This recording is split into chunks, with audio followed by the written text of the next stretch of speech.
Hola, ¿qué tal? Bienvenidos a Introspectiva del Arte. ¿Y qué hay detrás de esas obras maravillosas que vemos que van de un país hacia otro? Pero ahora vamos a ver la introspectiva de un artista muy reconocido, no solamente en Aguascalientes, sino a nivel mundial. Y queremos conocer, pues, qué hay detrás de ese Andrés Vázquez Gloria tan famoso y, pues, ver qué lo motivó a hacer todas estas obras tan maravillosas. Bueno, pues yo les agradezco mucho la entrevista y pues me da mucho gusto que conozcan y se interesen por mi trabajo y por lo que hago. Pues excelente, Andrés. Pues quédense con nosotros para que escuchen más de esta historia. Comenzamos.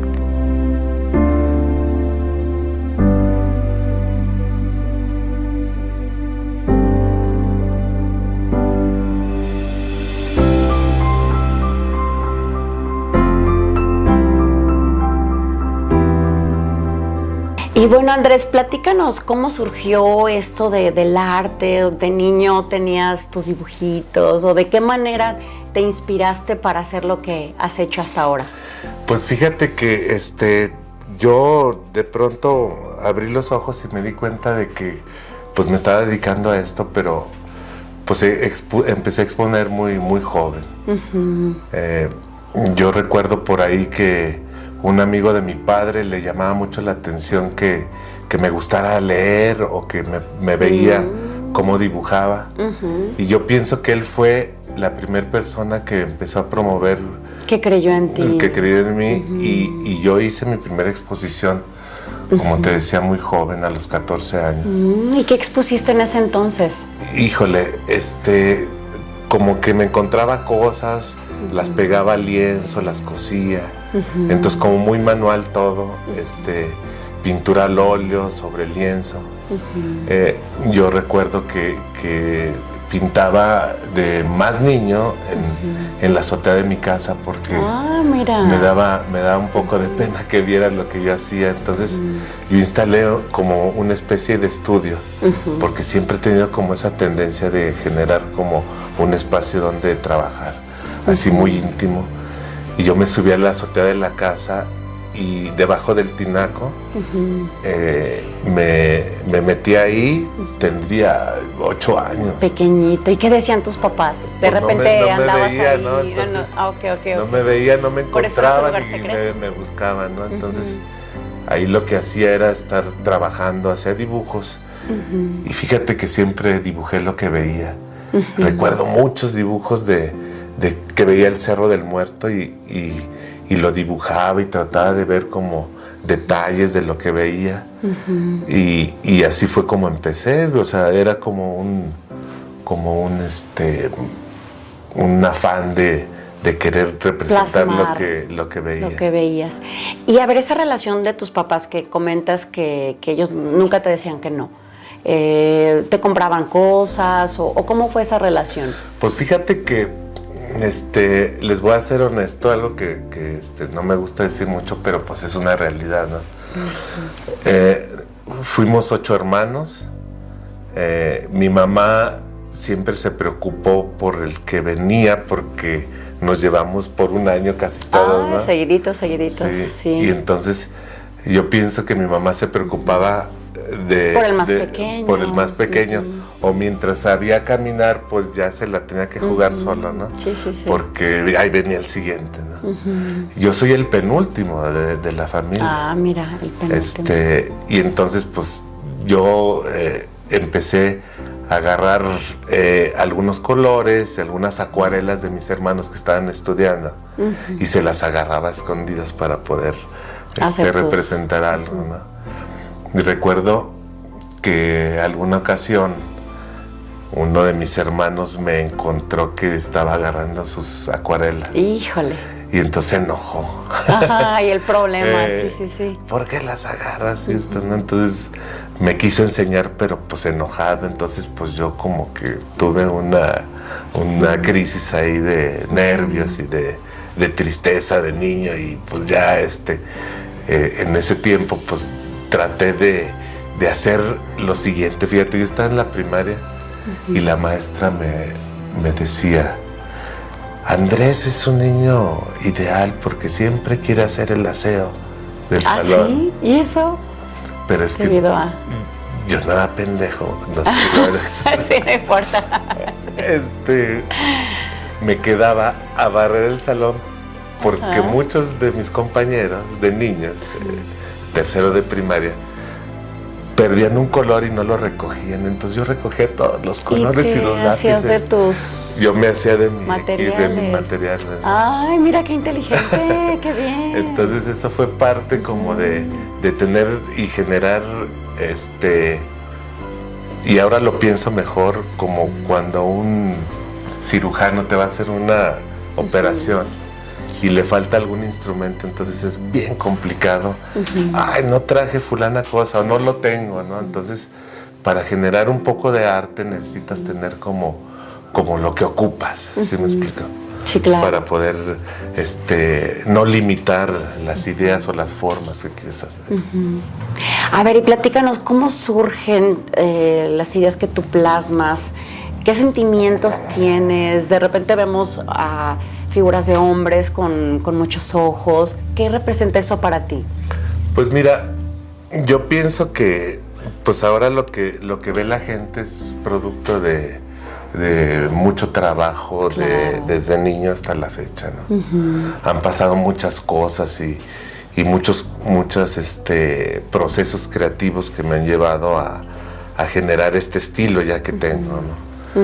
Pero en realidad esta forma de trabajar pues se generó a partir de estar insistiendo día con día, Claro. hasta generar tu propio estilo, ¿no? Porque luego uno de joven pues lo que hace es copiar a algún artista o generar alguna Claro. idea que no corresponde. Pero finalmente pues lo que hace uno es como Ser auténtico. ser auténtico y la autenticidad se te da a partir del trabajo y de ser constante en lo que estás haciendo. Mucha gente cree que el ser artista o dedicarte a esto pues es como una obra de la casualidad o porque se te dio, pero atrás de eso hay mucho trabajo y te lo digo porque yo lo sé, hay mucho sufrimiento detrás de llegar a ser quien quieres ser, ¿no? Claro. ¿Tuviste alguna educación o de qué manera llegaste hasta aquí? Pues mira, no, yo soy un artista autodidacta. Yo, Ya lo traes en la sangre. pues no Sí, lo sí, sé, sí. pero fíjate que las ganas de querer ser artista me llevó a este lugar. Yo te voy a platicar una pequeña historia. Mis papás, como te decía, eran, pues se dedicaban a vender y a construir de una pequeña fábrica de sábanas y edredones. Y se dedicaban a venderlo y mi papá iba todos los fines de semana, no, a principio de semana, a la ciudad de Durango a vender sus edredones y sus sábanas, ¿no? Y era una empresa familiar. Entonces mi papá no nos quería decir que estaba enfermo y un día se accidentó en carretera. Ok. Y a partir de eso, yo para entrar a la universidad, casi para entrar a la universidad o pensando que iba a entrar a la universidad, surge este accidente y pues no tuve oportunidad de estudiar. Y entonces yo tuve que trabajar en el trabajo de mis padres para sacar adelante a la familia. Ok. Muy joven, muy joven. Pero yo siempre estuve trabajando en el arte y en la No pintura. dejabas de lado esa parte. No. Y pues eso me ayudó como a valorar mucho las carencias, a saber trabajar, a saber dedicarme a lo que quieres. Y si no lo quieres, pues tienes que dedicarte irremediablemente a las cosas, ¿no? Claro. ¿Qué técnicas manejas? Platícanos ¿haces grabados, esculturas? Sí, fíjate que ahora en la actualidad yo pienso que estoy trabajando prácticamente de todo. Si me llega una idea que quiero representar, pues tengo que hacerlo de cualquier naturaleza. Si veo que la idea que me llegó a mi cabeza llega o veo que es mejor representarla en grabado, en pintura, pues yo lo voy a hacer, ¿no? Irremediablemente, y es algo que me satisface. Yo pienso que en la actualidad, en este momento de mi vida, estoy viviendo la parte más importante y más plena de mi vida, porque se dice que un artista joven es a partir después de los 40 años. ¿Por qué? Pues porque es un artista que va a tener un juicio sobre la vida, claro, sobre las cosas que pasan en la humanidad, claro, y a partir de eso empieza a construir tu obra, ¿no? Es un proceso creativo para poder construir lo que quieres. Y bueno, ahora nos gustaría saber, Andrés, ¿en qué te inspiras cuando haces alguna pintura o tienes alguna musa? ¿De qué manera plasmas lo que tú sientes? Pues mira, mis proyectos siempre han sido relacionados con el humano. Yo le aposté por ahí porque la condición humana para mí me representa prácticamente todo lo que puede suceder en el mundo en el que vivimos, ¿no? Un humano triste, un humano contento, un humano enojado, un humano en conflicto. Se generan muchas cosas en el mundo, ¿no? En este momento pues hay una guerra por una falta de relación, una falta de diálogo. Entonces todo eso permite pues que para mí, desde mi punto de vista, es el tema universal, en donde podemos hablar sobre lo que ocurre, ¿no? Es el universo y nosotros estamos habitando en él, y causa felicidad o tristeza, ¿no? O sea, el humano es el entorno donde estamos, ¿no? La gran parte o del beneficio que nosotros tenemos como humanos es que nosotros tenemos una facultad sobre todas las cosas, ¿no? Que es el diálogo, ¿no? Tú me preguntas, yo te contesto, tú me entiendes y me escuchan, y entonces saben cuál es mi idea, y entonces hay un diálogo. Cuando este diálogo se rompe, entonces hay conflicto. No somos como los demás animales que por instinto se atraen y hacen se relacionan, ¿no? Nosotros hay un diálogo. Un diálogo. Entonces el humano, yo pienso que tiene esa gran capacidad que luego perdemos, ¿no? Como seres humanos, y finalmente pues es el tema que a mí me ¿Qué interesa. te gusta más? ¿Tienes alguna obra favorita o alguna que te haya hecho como tu renombre? Híjole, yo siempre he dicho que la mejor obra que voy a construir, o que más me gusta, o que tengo, no existe. Yo pienso que todavía no la he hecho. ¿No has hecho esa obra? Sí, no la he hecho. Cada obra me entrego totalmente a ella, pero siempre desde mi punto de vista, como soy exigente, quiero que cada vez estar buscando algo preciso, ¿no? Te digo porque pues he trabajado con procesos muy complicados, como prostitutas, enfermos mentales, indigentes, y aún así yo creo que me he quedado corto con la condición humana, ¿no? Wow. Yo creo que es parte de mi proceso. Oh, qué interesante. No, pues definitivamente el humano tiene mucho que expresar. Los sentimientos, las emociones, todo eso que plasmas está muy padre, Andrés. Ahora platícanos desde el lado de la inversión. ¿Es caro hacer algún arte de estos? Pues mira, cuando estás metido en el asunto del arte, ya profesionalmente, debes de invertir. O sea, yo tengo coleccionistas que me compran obra, y si yo les llevara mis dibujos o mis pinturas como yo los hago en un papel que no es el correcto, el pH del papel, la humedad y todo lo que ocasiona, lo que les estoy vendiendo se va a acabar en muy poco tiempo. En 5 o 6 años, los grises o los colores van a empezar a apagarse. Y entonces eso no le gusta a los coleccionistas.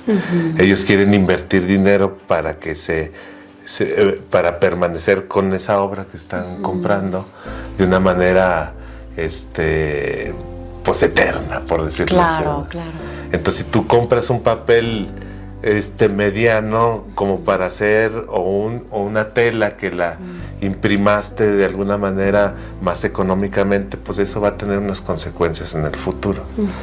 Entonces, yo le digo a mis alumnos, yo le digo a la gente que trabaja conmigo que evidentemente tienen que invertir para ser profesionales. Claro. Si tú dudas en eso o quieres ahorrar de alguna manera dinero para que te sea más económico en el momento, pues al final del día vas a perder, porque el que te compra, la persona que te compra, si ve una técnica desafortunada en tu trabajo, pues al final va a terminar de ser tu cliente, ¿no? Pero si lo haces bien y llegan a la galería y ven el trabajo que tiene 20 años, 30 años, wow. Entonces te van a recomendar, ¿no? Entonces van a decir, yo le voy a invertir a eso porque eso me interesa, porque eso permanece y no es efímero, pues, ¿no? Así es. Contratar música, pues es efímero, te sientes bien, pero es un momento, ¿no? Esto es palpable, ¿no? Eso lo compras como un elemento y lo vas a tener de por vida en tu casa. Muy bien. Oye, y a ver, platícanos de la fundación que tienes, ¿cómo surgió? Híjole, la fundación nace a partir de una condición humana mía.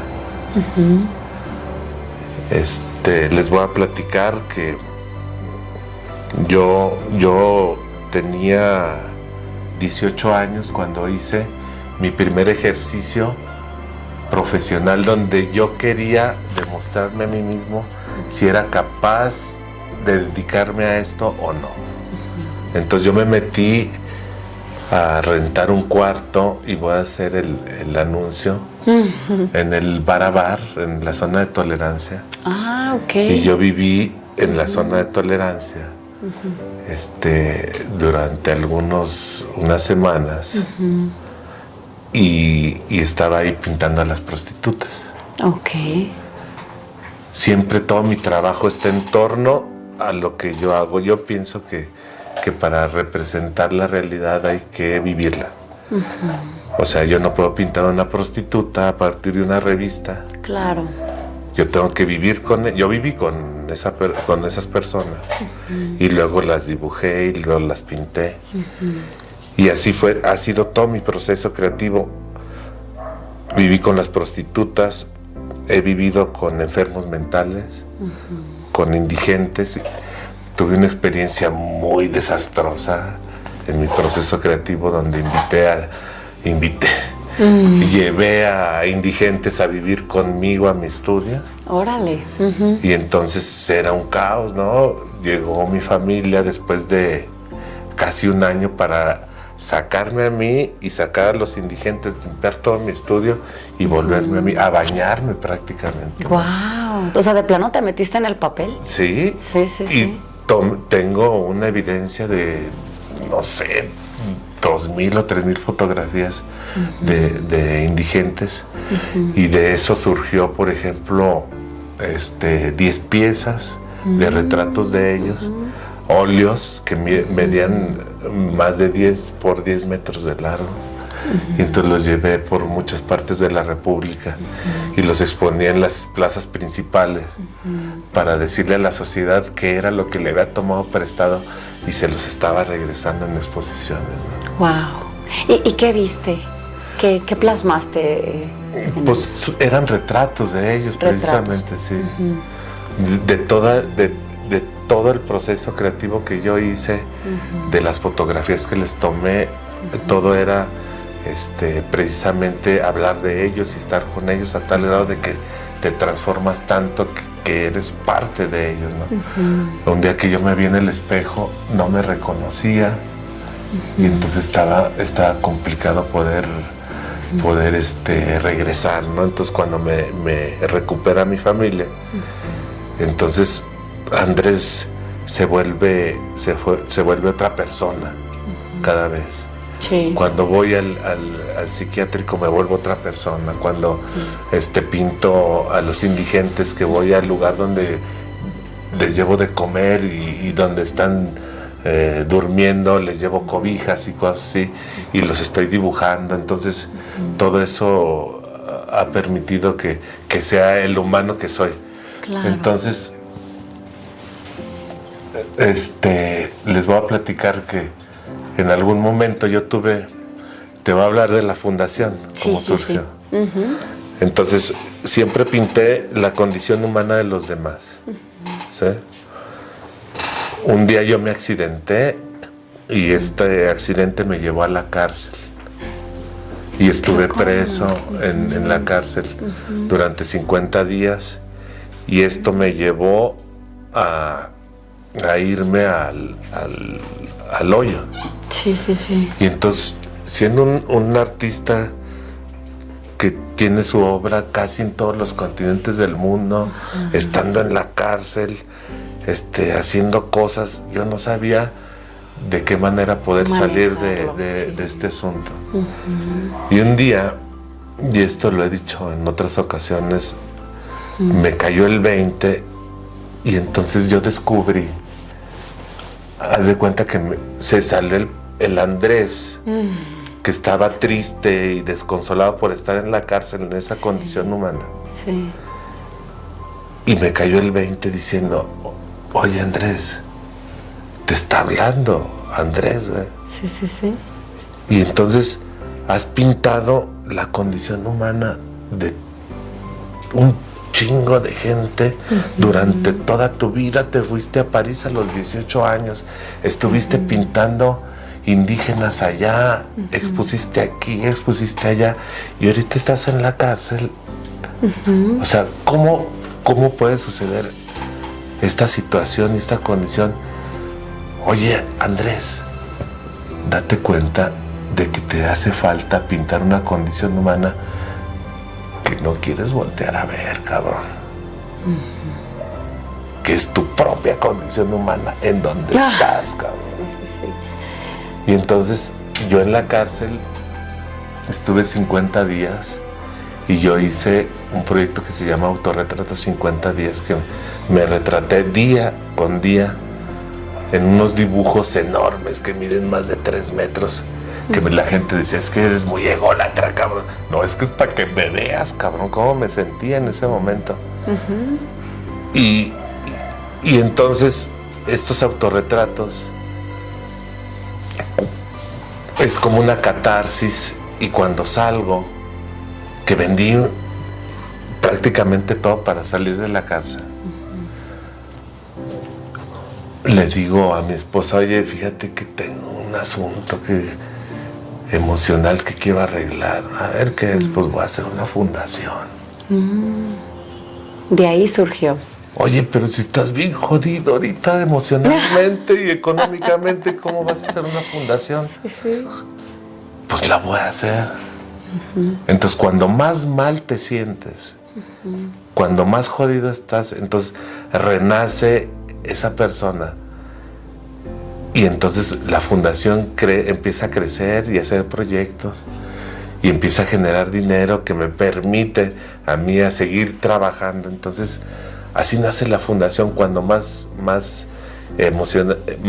mal emocionalmente estás. Y entonces la fundación ha generado muchos proyectos. En la actualidad hay gente que se va a 8 países de América Latina y no es dinero del gobierno ni de nada, es dinero mío, de lo que yo vendo, de mi obra. Se van para allá y de allá vienen para acá Y aquí los hospedamos, trabajan, hacen proyectos. Entonces, así es como nace la fundación, a partir de esa catarsis sí. que viviste. Mira, pues nos dejas una lección muy importante para todos, porque muchas veces pues creemos que no, o nos podemos quedar en el hoyo, ¿no? Pensar o hacernos la víctima, pero a partir de ahí resurgiste con esta fundación. Sí, mira, yo pienso que una cosa, después de todo lo que he generado y he pensado a partir de mi proceso creativo, que la gente muchas veces está preocupada por lo que no tiene y no valora lo que tiene. Así es. Entonces por eso hay un chingo de amargados, ¿no? Sí. Entonces el asunto es ese, o sea, valora lo que tienes. Si no tengo un auto para moverme de aquí para allá, pues tengo 2 pies, ¿no? Que me pueden llevar de aquí para allá. Claro. Hay gente que no tiene los pies. Así es. Y entonces, pues hay que generar las cosas a partir de lo que tienes y valorar lo que Primeramente tienes. valorarlo. No lo que quieres, porque cuando valoras o le das un valor muy, muy grande a lo que quieres, entonces el humano se va para abajo, ¿no? Así es.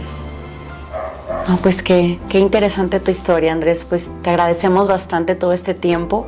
No sé si quieras dar un mensaje a las personas que quieran iniciar con esto del arte. No, bueno, pues yo pienso que mucha gente me pregunta que cómo fue que llegué o cómo fue lo que... Yo nunca pensé dedicarme a esto. Yo pensé que iba a dedicar a hacer otra cosa en mi vida, pero la vida me llevó. Solamente hay que abrir los ojos para poder saber a dónde verdaderamente quieres llegar. Y muchas veces nos ponemos una venda en los ojos. Sí. Y estamos a tientas a ver qué es lo que nosotros con el tacto queremos ir, ¿no? Y entonces, no, pues quítate la venda y yo les puedo asegurar y les puedo decir que del arte sí se puede vivir, y se puede vivir dignamente también. O sea, no hay que hacerse el mártir tampoco. O sea, estas cosas me pasaron a mí, pero yo me levanto todos los días a trabajar desde las 6 de la mañana hasta las 10 de la noche. Sí, como cualquier trabajo, así es. Entonces, el asunto es nada más dedicarte y hacer las cosas como las quieres hacer. Así es, creer en ti mismo. Así es. Muy bien. Ay, pues bastante contentos con esta entrevista que nos has regalado, Andrés, y esperemos que no sea la primera, que posteriormente veamos esa obra que tienes preparada, que es la mejor, la que comentábamos, y pues nosotros encantados de regresar aquí contigo. Pues muchas gracias, y a ustedes también, muchas gracias por haber llevado también con nosotros esta entrevista. Muchas gracias, y pues finalmente síganos en nuestras redes sociales, @introspectivaags.